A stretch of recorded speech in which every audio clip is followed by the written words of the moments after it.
Hello, my name is Daniel Calkin. I'm here representing myself, but full disclosure, I'm a member of the Democratic Party District Committee for Senate District 30.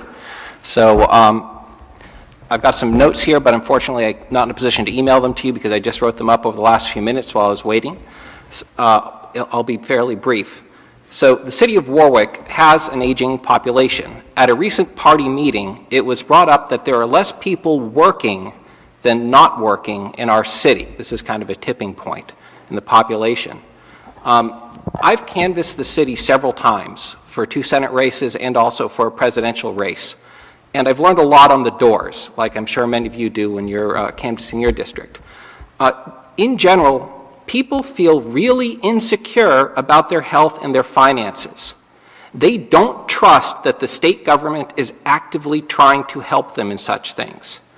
This lack of trust is also the reason given to me most often by former Democrats who are now registered as unaffiliated. In fact, in Warwick, there are now significantly more unaffiliated voters than registered Democrats on the rolls.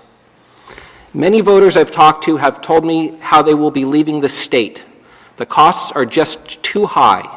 Even with the discounted rates available through HealthSource RI, many retirees, including people whose houses have actually been paid off, simply cannot afford the total cost of living here anymore.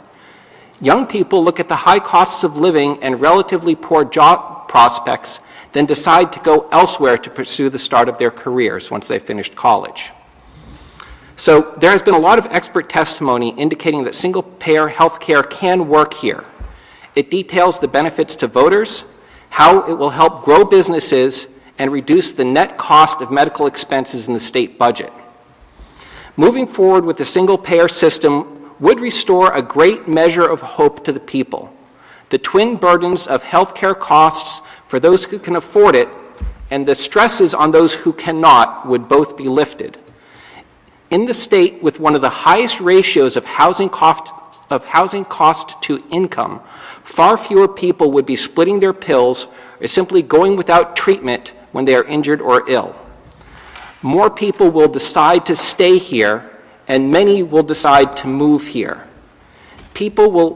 Perhaps we will even earn back the congressional seat many say we are about to lose after the next census.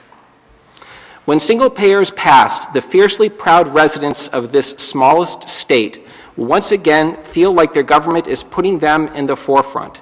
It will show that our leadership is again taking bold steps and is unafraid to be the first in the nation to free their people from the grip of the degenerate insurance industry. I'm sure Roger Williams would approve. Finally, on a personal note, I am fortunate to earn enough to afford insurance for my family purchased through the exchange. However, I would feel luckier still if I could both pay less for it and see that all my currently underinsured neighbors would be taken care of too. Thank you for your time.